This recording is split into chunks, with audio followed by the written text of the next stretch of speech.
Hemos estado revisando justamente cómo se dio la jornada del día de ayer. Estuvimos platicando en el previo lo que se esperaba, lo que podría haber sucedido. Y bueno, pues ayer finalmente se vivió esta jornada electoral para elegir a los juzgadores y juzgadoras. Nos estamos enlazando con Martín Paz, consejero electoral del INE, quien ayer en la apertura de la sesión del INE dio un mensaje pues muy contundente de a qué nos estábamos enfrentando y cuáles iban a ser los retos, no solo para la autoridad electoral, sino para la democracia mexicana. Martín, ¿cómo estás? Muy buenos días.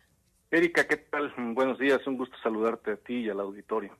Martín, pues la presidenta de México, Claudia Sheinbaum, ha calificado de exitosa esta jornada. La consejera presidenta del INE ha dicho que se trata de un hecho histórico, pero ¿cuál es el balance que tú haces y también qué datos tienes hasta el momento sobre esta elección?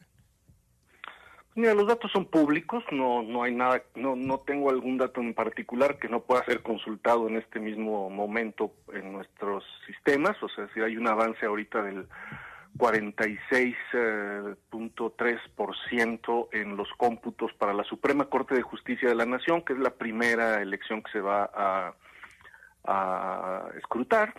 La verdad es que yo me habría esperado un menor avance a estas alturas, pero pues ya vamos en un ratito más, vamos a estar al 50, yo creo que por la tarde vamos a estar ya superando un 80-85%, quizás ya el 100% lo tengamos hasta la noche o la madrugada, pero digamos va. Desde el punto de vista logístico y operativo, el INE volvió a demostrar que aún en situaciones tan adversas como las que tuvimos que enfrentar en esta ocasión, con un tiempo tan recortado para organizar una elección tan compleja, con un brutal recorte presupuestal, sin embargo, el INE ha vuelto a mostrar que se tiene una capacidad técnica instalada, operativa y logística de primera. En ese sentido, desde el punto de vista operativo, pues esto ha sido muy bien llevado. Solo no se instalaron 16 casillas de las que estaban programadas, es decir, que representan el menos del es el 0.01%. Incidentes que se presentaron durante la jornada electoral. Fíjate qué curioso, Erika, hubo los dos estados donde más se suspendieron casillas, fue Chiapas, por razones que tienen que ver con temas de violencia, y San Luis Potosí, Chiapas con 17 y San Luis con 14, pero las 14 de San Luis fue por cuestiones meteorológicas, con estas lluvias que está atravesando la ciudad, hubo que suspenderse en algunos casos el desarrollo. Entonces, digamos, son incidentes normales, la mayoría de los incidentes, claro, los de violencia no lo son, pero fueron también pues muy pocos, ¿no? Los incidentes y tuvimos muy pocas ausencias de funcionarios, solamente tuvimos que tomar de la fila a muy pocas personas, a un 8.17%, que es el promedio, histórico, andamos entre el 7 y el 8%. De tal manera que, pues desde el punto de vista organizativo del INE, pues esto fue algo bien llevado, que volvió a mostrar la solvencia técnica del instituto. Sí. Desde el punto de vista político, pues ese es otro asunto, y por supuesto que quienes impulsaron y promovieron esta reforma, pues tenderán a decir que esto es muy exitoso, y quienes no, pues no. Lo que tenemos en números reales es que este es el proceso electivo con más baja participación en toda la historia moderna del país. Un 13% en un proceso electivo. Habíamos tenido una consulta popular que fue una participación del 9%, pero no fue un proceso electivo. Y luego tuvimos la revocación de mandato, que fue una participación del 17%, pero un proceso electivo como con un 13% aproximadamente, porque todavía vamos a ver, hay un rango de posibilidades, no puede ser entre el 12.5% y el 13.2%, si mal no recuerdo, fueron las cifras que se dieron el día de ayer, ¿no? Entre el 12.57% y el 13.32%, que se hizo en atención a una muestra. Entonces, creo que hay que distinguir esas dos cosas, ¿no? La parte organizativa y logística realizada por el instituto, que se desarrolló bien, con grandes limitaciones, y eso es una de las cosas que yo señalaba justo el día de ayer. Yo esperaría que una elección de esta naturaleza no se constituye en un antecedente para futuras elecciones, no solo del proceso judicial, sino también del modelo electoral en su conjunto, porque pues sí entraríamos en una situación de riesgo en cuanto a la integridad electoral. Es decir, no se pueden hacer elecciones con tan poco tiempo de preparación y con recortes presupuestales tan brutales. Justamente tú ayer lo mencionabas al arranque de la sesión y yo me quiero detener un poco en este aspecto, Martín, porque tú decías, ojalá y no se vuelva a la normalidad, pero para el caso de San Luis Potosí, la elección constitucional del año pasado, del 2024, estuvo en estas condiciones, con un presupuesto ahorcado para el órgano electoral local, el CEPAC, con muy poco tiempo para poder operar, porque pues como no llegaba el dinero, no se podían iniciar las siguientes etapas del proceso, y ahora con la elección del Poder Judicial otra vez nos enfrentamos a lo mismo.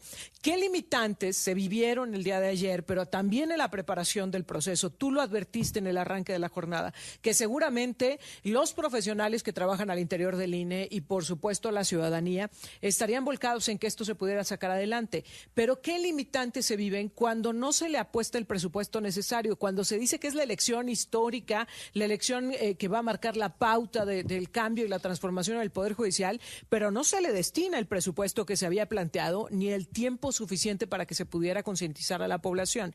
¿Qué es lo que estuvo en juego y qué es lo que se sacrificó, Martín?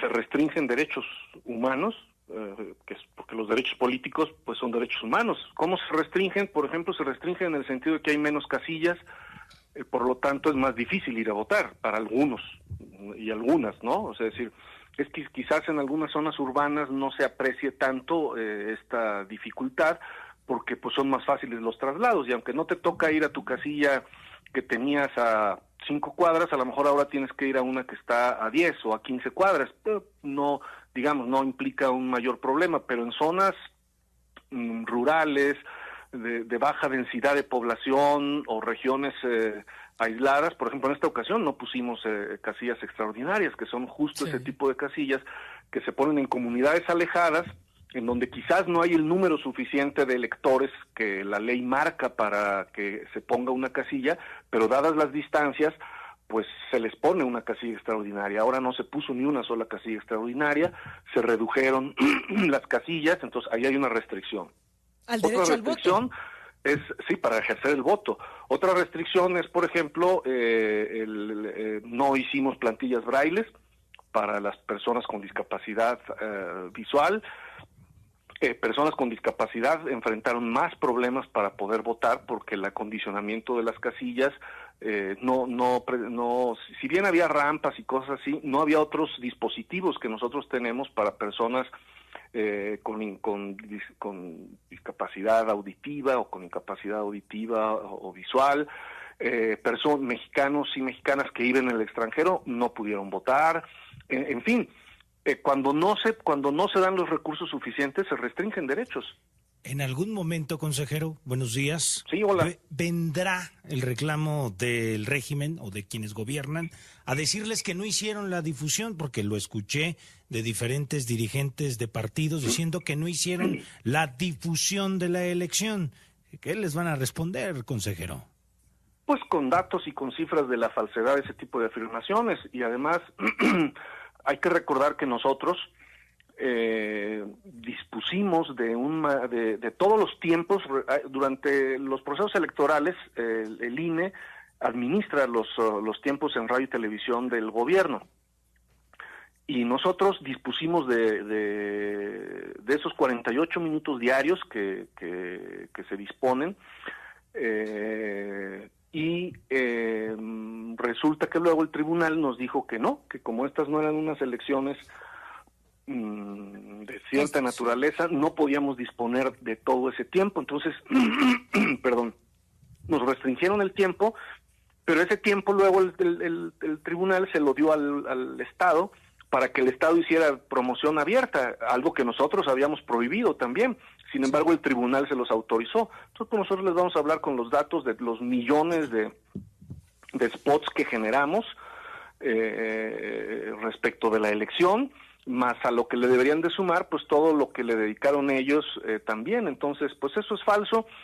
Si nos quieren endosar la factura, nosotros vamos a responder con datos y bueno, pues un dato fundamental es el hecho de que instalamos el 99.98% de las casillas y que acudió, pues que estuvo el 100% de funcionarios y que desde el punto de vista operativo y logístico, pues no hay nada que recriminar al instituto. Ahora, en cuanto a la participación de candidatos y candidatas, tú también ayer lo ponías en evidencia, esto que se había logrado en las elecciones constitucionales de la participación de sectores vulnerables, población indígena, personas con discapacidad, etcétera, ahí también diversidad hay sexual, restricción. no Ahí lo vimos en hay esta elección. Exacto, ahí también hay una restricción de derechos. Hoy día forma parte de la normativa vigente electoral en nuestro país el que las minorías que no han sido suficientemente representadas políticamente hablando tengan presencia de manera obligatoria cuando hay registro en las candidaturas, grupos indígenas, afrodescendientes, personas de la diversidad sexual, incluso hasta de mexicanos residentes en el extranjero. Y en esta ocasión no hubo ninguna acción afirmativa para permitir que llegaran al Poder Judicial personas que vienen de estos grupos. Entonces, esa es otra restricción también de derechos.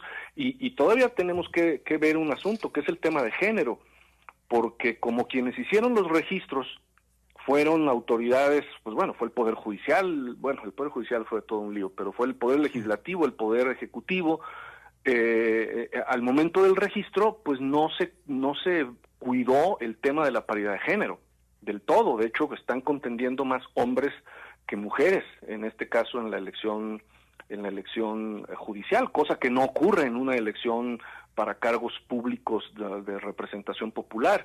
Entonces, ahora nosotros vamos a tener que hacer algunos ajustes de género cuando ya al término de los cómputos y cuando ya hagamos la validez de la elección, nosotros vamos a tener que hacer algunos ajustes de género, porque no se previeron estas cosas desde el registro. Bueno, el registro fue un desbarajuste, simple y sencillamente, porque lo realizaron pues autoridades que no tienen pues ninguna expertise ni ninguna idea de cómo se hacen los registros. De hecho, también que fue una confusión en las listas que nosotros tuvimos que regresárselas, en fin. Pero el instituto volvió a mostrar esa capacidad y esa solidez técnica para la realización operativa, logística y procedimental de elecciones. La valoración política pues tendrán que asumirlo pues los actores políticos que quisieron poner esto en juego. ¿Cuánto tiempo para los resultados, Martín? Pues mira, vamos más rápido de lo previsible, porque pues la participación fue muy baja. Entonces, yo creo que para la Suprema Corte de Justicia de la Nación, que es la primera, vamos a tener resultados en el transcurso de la medianoche de hoy, quizás un poco las primeras horas de mañana. Y cada 2 días, porque es más o menos el tiempo que estamos previendo que se tarda el cómputo de cada elección, y luego cada 2 días de los distintos, de las otras.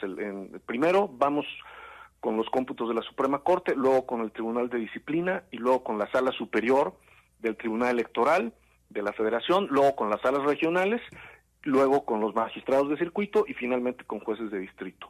Entonces, así cada 2 días vamos a estar teniendo resultados, pero vamos un poco más rápido de lo que previmos, porque pues la participación al final, nosotros habíamos hecho simulacros con distintos tipos de participación, pero como ahora pues fue más baja la participación incluso de lo que se había previsto en los simulacros, pues quizás se pueda acelerar un poquitito más.